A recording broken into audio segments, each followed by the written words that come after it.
بسم الله الرحمن الرحيم إن الحمد لله نحمده ونستعينه ونستهديه ونعوذ بالله من شرور أنفسنا وسيئات أعمالنا من يهده الله فلا مضل له ومن يضلل فلا هادي له وأشهد أن لا إله إلا الله وحده لا شريك له وأشهد أن محمدا عبده ورسوله يا أيها الذين آمنوا اتقوا الله حق تقاته ولا تموتن إلا وأنتم مسلمون يا أيها الذين آمنوا اتقوا الله وقولوا قولا سديدا يصلح لكم أعمالكم ويغفر لكم ذنوبكم ومن يطع الله ورسوله فقد فاز فوزا عظيما أما بعد فإن أصدق الحديث كتاب الله وخير الهدي هدي محمد صلى الله عليه وسلم وشر الأمور محدثاتها وكل محدثة بدعة وكل بدعة ضلالة وكل ضلالة في النار ثم أما بعد. عليكم السلام. Благодарност му припаѓа на возвишениот Аллах субханаху ва таала, створителот на небесата и земјата.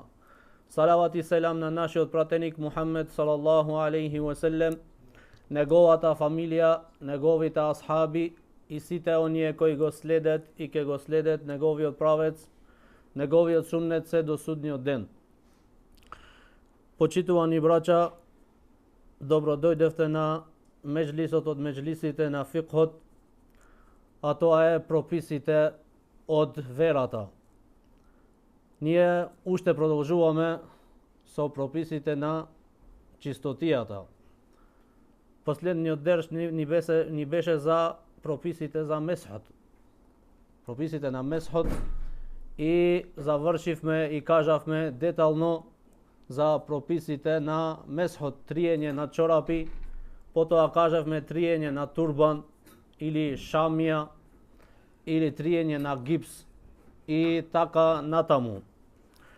Навистина во следењето на суннетот на пратеникот салаллаху алейхи ва селем е светлината за верникот и спасот за верникот. Овие прописи што ги учиме ние овде е обавеза му е за секој верник да ги знаат овие прописи. Обавеза му е да ги знаат овие прописи за да го уважават на Аллах субханаху ва таала на исправен начин. На исправен начин мора да знаат како се зема абдес или пак во врска со чистотијата, затоа што пратеникот салаллаху алейхи ва селем вери дека клучот на намазот е чистотата. Клучот на намазот е чистотата. Ако човекот не ја извршува чистотата како што треба, и намазот нема да му биде валиден. Затоа никогаш не е доволно да се зборува за прописите на чистотијата и прописите на фикхот општо. Потоа ќе учиме за намазот, потоа за зекатот, потоа за постот, хаџот и така натаму прописите со ред. Нормално ние учиме овде на олесната форма, не влегуваме многу во детали, не влегуваме во мислењата на учењаците или мислењата на школите на фикхот, како што се ханефистите, шафиите, маликиите, хамбелиите, не влегвиме детално да се прошируваме во тие, затоа што тогаш ние не сме во тој степен што можеме да ги сватиме детално тие прописи. Затоа најолесната форма имаме одбрано најисправните мислења во врска со овие тематики, за да сме појасни и да го уважавате на Аллах субханаху ва таала на исправен начин и нема да грешите ако постапите по овие прописи. И денеска почнуваме со ново поглавје, а тоа е прописи за гуслот или капењето. Капење. Прво ќе кажеме што значи гусл.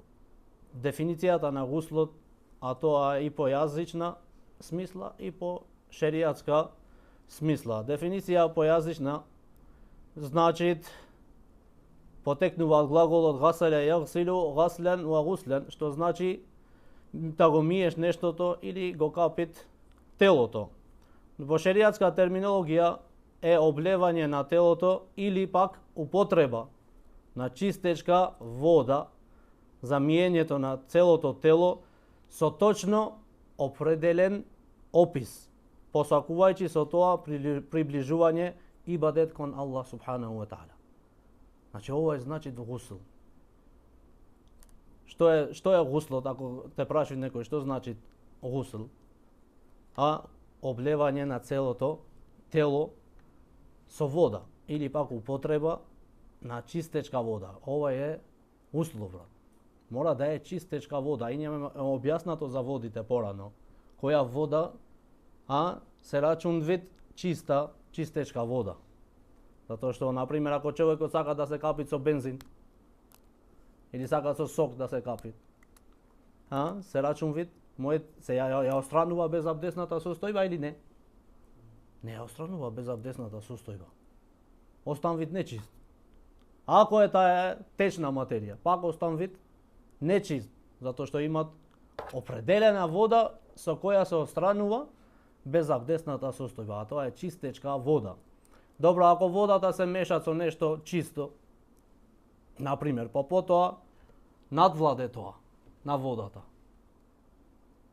како сјај, сапун, сме човекот да се капи со вода што е мешана со сјај и да ја острави безабдесната состојба?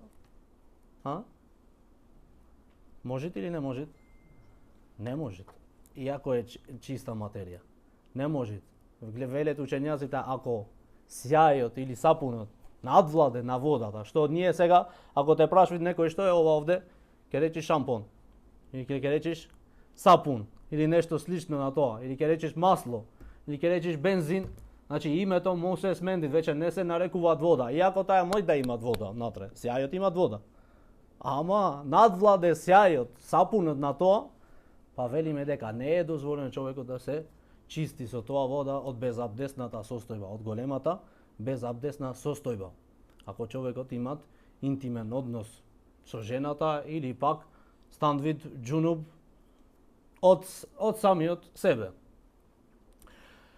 Кажавме, значи, овде велите употреба на чистечка вода за миење на целото тело со точно определен опис. И ова е многу битно. Описот мора да биде како што ни е одредено во суннетот на пратеникот салаллаху алейхи ве селем. И тоа ќе кажеме после.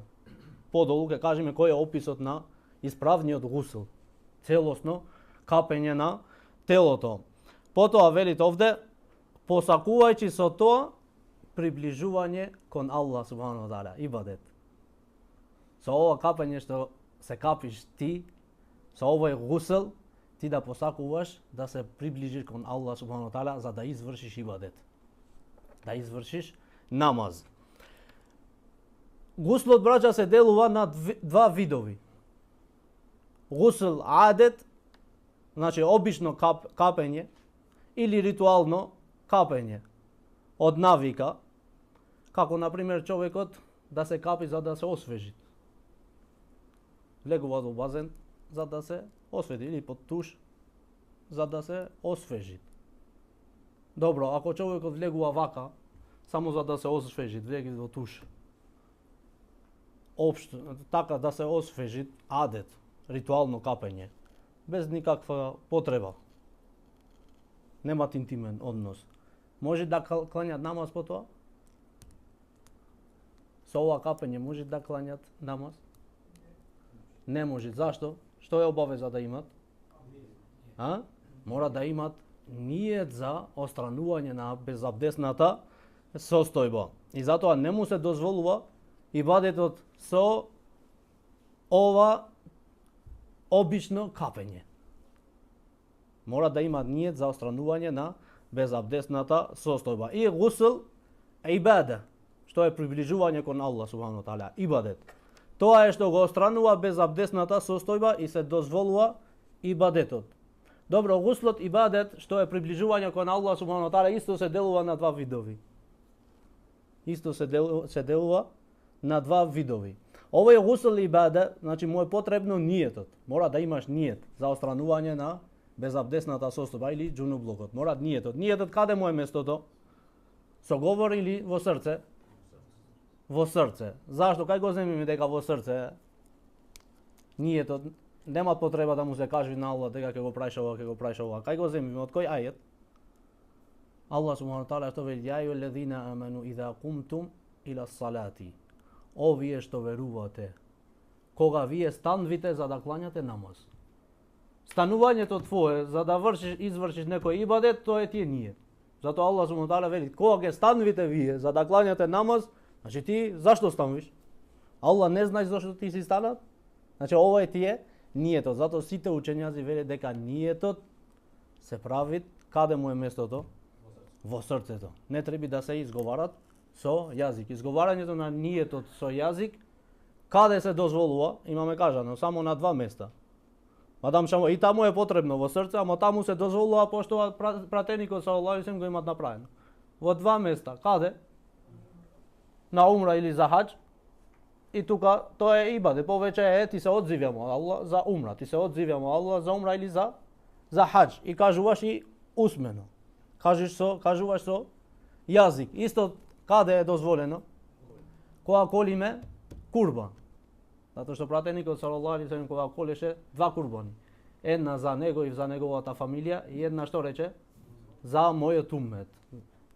За оние што немаат могушност да колет курбан, вели пратеникот салаллаху алейхи веселем за ними имат колено кој? Пратеникот салаллаху алейхи веселем. И ова е од милоста на нашиот пратеник салаллаху алейхи веселем.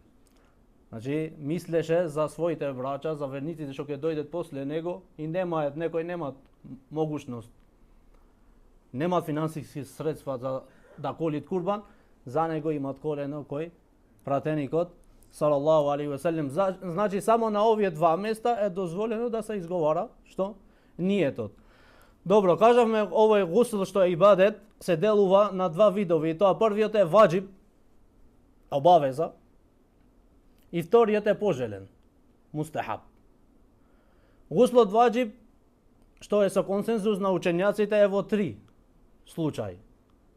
Кога човекот станви џунуб, или жената во месечниот циклус, кога се чисти од месечниот циклус, незе се обврзува за гусл тогаш. Штом му заврши месечниот циклус, обавеза му е да се капит.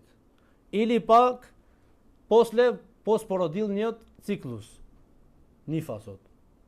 Жената кога ќе роди, знаеме дека имат едно време, имат крварење. Кога ќе му заврши тие дена од крварењето, нејзе му станвит обврска, обавеза да се чистит пред да клања намаз. И ако сака да имат интимен однос со мажот, не смет пред да се капит прво. Не е дозволено. Јако е чиста. Јако станви чиста, не му е дозволено на мажот да се доближи до жена му, се додека таја да се капи прво, да изврши целосно капење на телото, па потоа да се доближи да имат интимен однос со жената после месечниот циклус или постпородилниот циклус. Јасно? До овде? Имат и други работи, ама таму немат, овде имат консензус на учењаците. Значи сите учењаци се сложат за овие работи дека е обавеза гуслот. И друго ќе кажеме некои работи. Сега гусл мустахаб пожелен што кога е? На денот на џума. Според мнозинството на учењаците, зашто имат мислење на учењаци што вели дека е обавеза човекот да се капи денот на џума. Деновите на бајрамот. Деновите на бајрамот е пожелно човекот да се капи. Или кога? Пред ихрамот. Пред да облеквит ихрам. Знаете, двата бели пешкири што ги облеквет умреџиите или хаџиите во хаџ или во умра, е пожелно човекот пред да ги облече овие да се капит. Затоа што пратеникот салаллаху алейхи веселем пред да влегува во ихрам се капеше целосно, па потоа го облеквеше ихрамот. Јасно, овие се пожелни работи. Значи два видови на гусл, гусл ваџиб и гусл пожелен, мустахаб.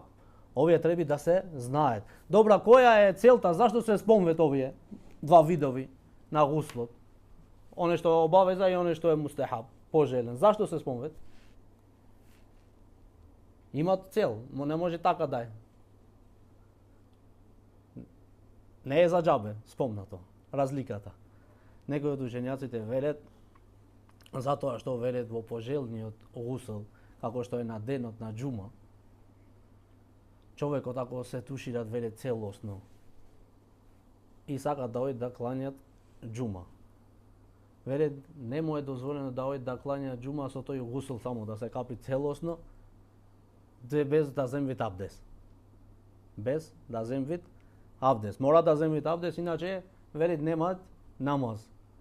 Добро, ова е мислење. Ние имаме кажано за ова објаснато дека учењаците велат ако човекот ниетит и ако е гусл, капење, општо капење, него ниетит за да му бидит за абдес, тогаш целосното капење му бидит абдес. И ова е најисправното мислење на учењаците. Значи човекот се капи за да се освежи, но ниети да имат и абдес за да кланјат намаз. Тогаш велат учењаците, доволно му е овај ниет и за абдесот.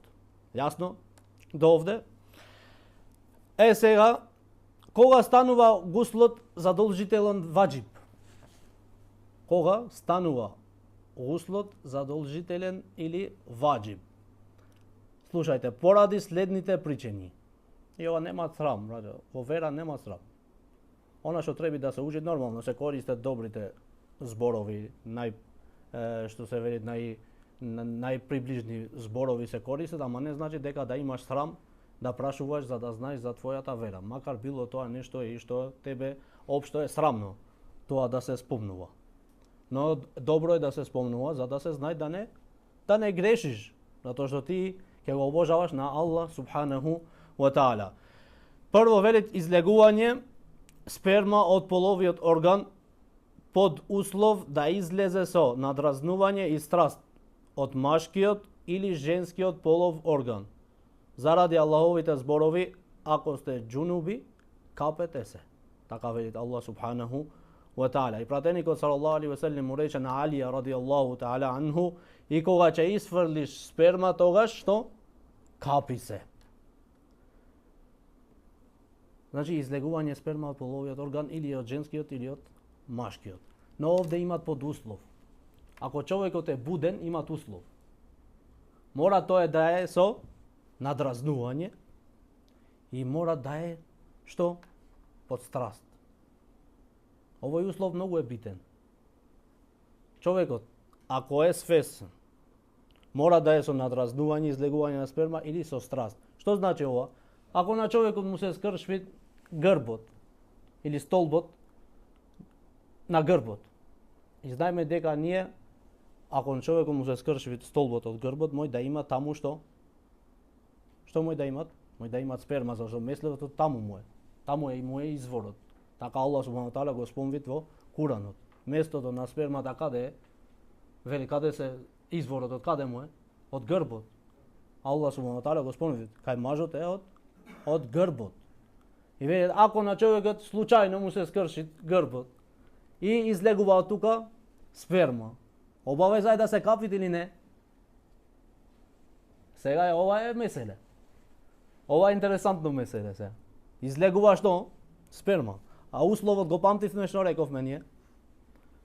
Излегување сперма од половиот орган или од женскиот или од машкиот под услов да биде со што? Со страст или и надразнување. Значи да е тоа со кога ќе излегвит силно. Аллах субхану таала го има спомнато во Куранот. Хулика мин маин дафиq. Кога спомни за човекот е створен од вода што излегува со надразнување. Значи силно. Значи човекот да е свесен.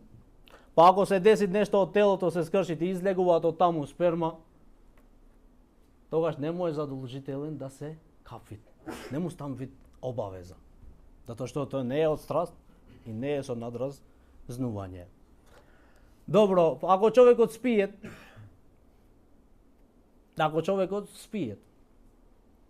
и гледат во сон и потоа станвит џунуб, сабајле, но не гледат ништо трага во својата облека. Не гледа трага во својата. Пазите, прашањето е комплицирано. Не реков гледа трага од водата во него, не гледа трага во сон. сон вид нешто, дека имат однос со некоја или со жена му, или имат однос. И стан вид джунуп. Така гледат. Сабај реко гледат, не најдвид ништо во облеката. Тогаш задолжително му е да се капвит или не. Ако не најдвид, верит учењаците, ако не најдвид ни една трага од водата во облеката, не му е обавеза да се капвит, затоа што тој има губено свест. Тој е без разум. Безумен е, во тој случај е безум. Но ако гледа трага, тогаш морат да се тушират, мора да се капвит, мора да земит гусол, затоа што има трага од што? Од водата.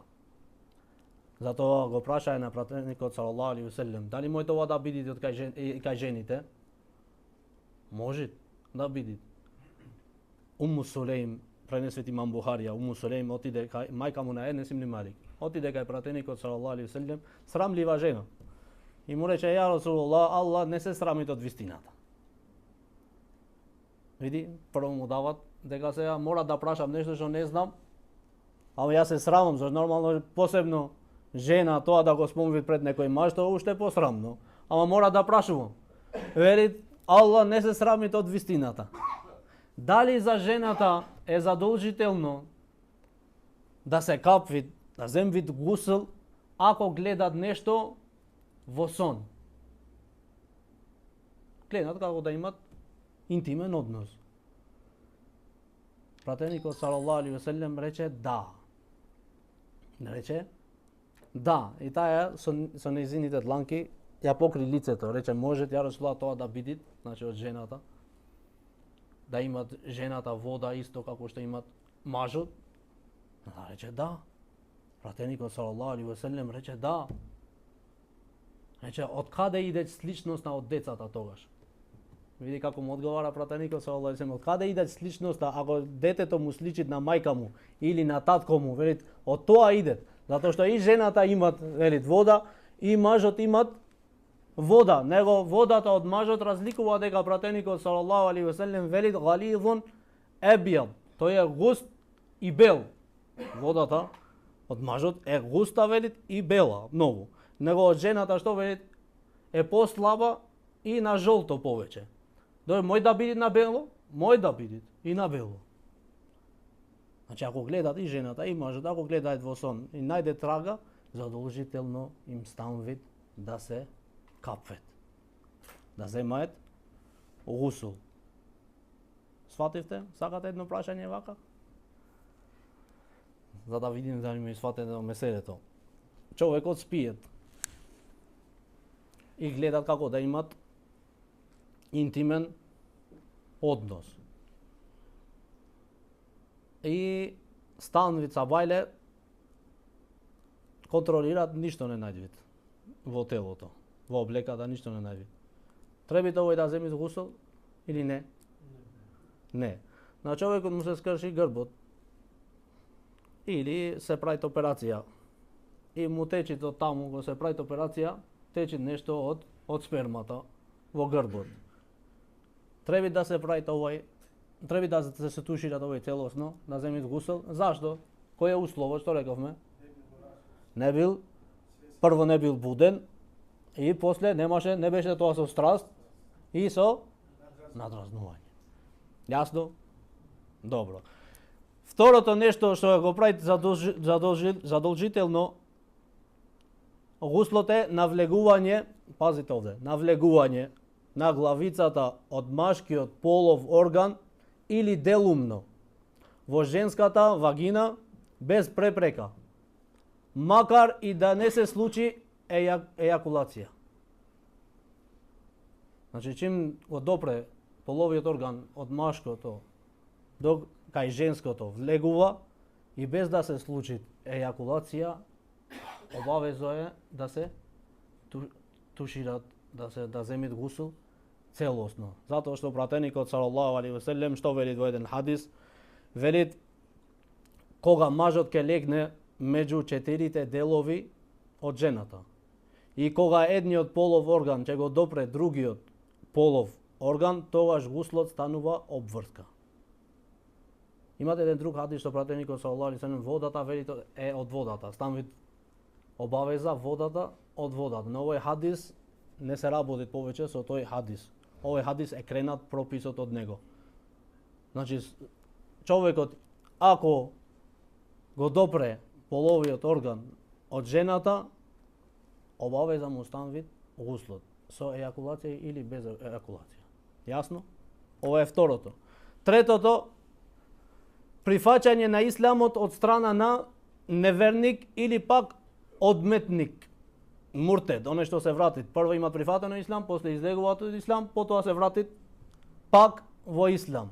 Неговите учењаците вели дека е задолжително овој да земит гусл.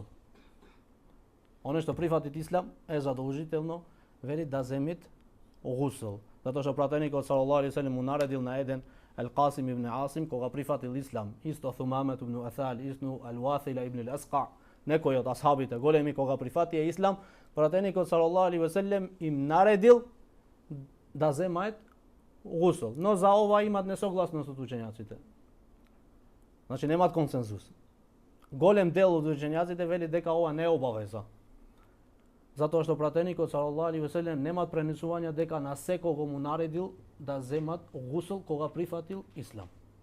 Не му наредил на секого.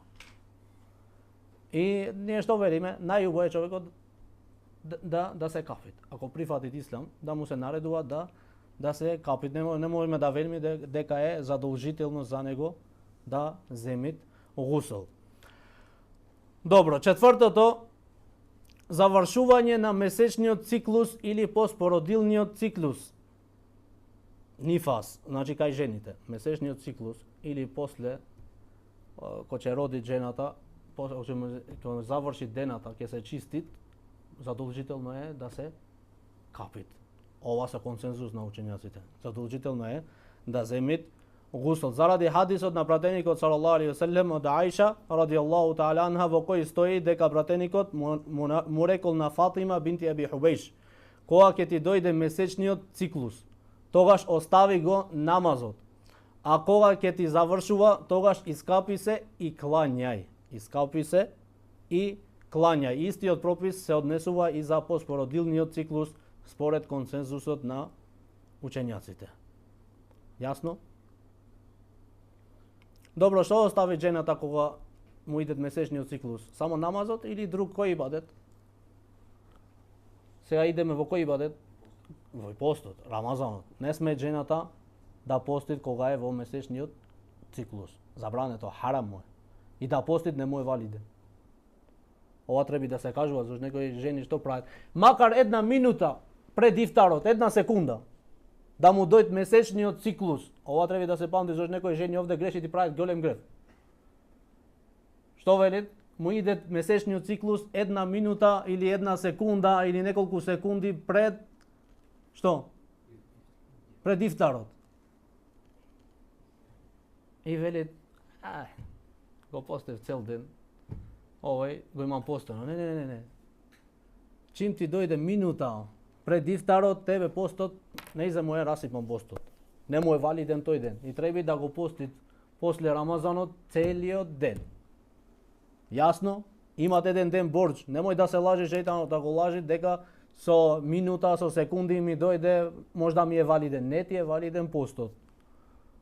Не ти е валиден постот. И ова не е од збор од мене. Сите учењаци се согласуваат за ова. Него шејтанот ги лажи на некои жени. Или пак оние доелките. Исто треба да пазат тие што прават. Има доење на детето, така? И вели јас ќе го платам Рамазанот. Ќе платам за, значи ќе нахранувам 30 души или 29 души, зависи колку е Рамазанот. И вели не ми е должност да го постам Рамазанот. Не.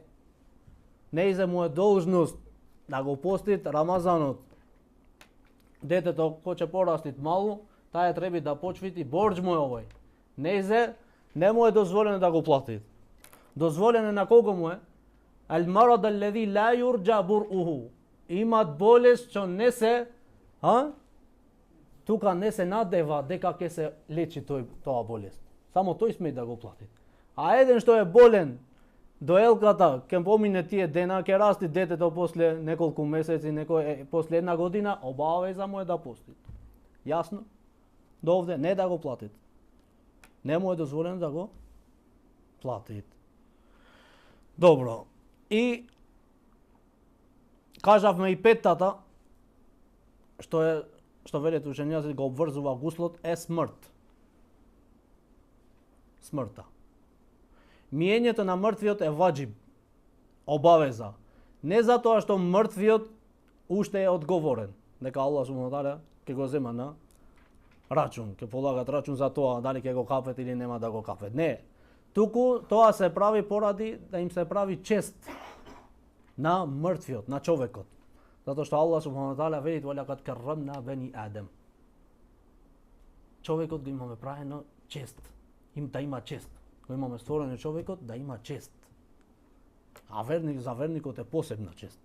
И затоа од хакот што го имаме муслиман на еден муслиман друг, оне што го има спомнато пратеникот салаллаху алейхи што не обавеза, што е да му оклањаме џеназето и да го капиме кога ќе умри. И ова во однос затоа што пратеникот салаллаху алейхи ве селем додека и човекот што умре во ихрам, во пешки или падна од камила и умре. Кога одеше пратеникот салаллаху алейхи ве селем во последниот хаџ, падна еден од асхабите од камила и умре. Пратеникот салаллаху алейхи ве селем што рече? Измијте го со вода и џунџуле. Имате една билка, да речеме нешто, та мириса тубо, посебно кај сидр, се вика тоа, кај арапите посебно е, и овде имат, мој да имат. Вели пратеникот салаллаху тоа се мешат со водата и се капвит мртвиот. Вели пратеникот салаллаху алейхи ве селем, измијте го со вода и џунџуле и кога умре черката на пратеникот салаллаху алейхи ве селем, исто пратеникот салаллаху алейхи ве селем што рече? Искапете ја. На никого пратеникот салаллаху алейхи ве селем не го имат испратено, а да не го капит. Од асхабите, или од черките, или од жените, други. Значи, затоа велат учењаците и ова е обавеза.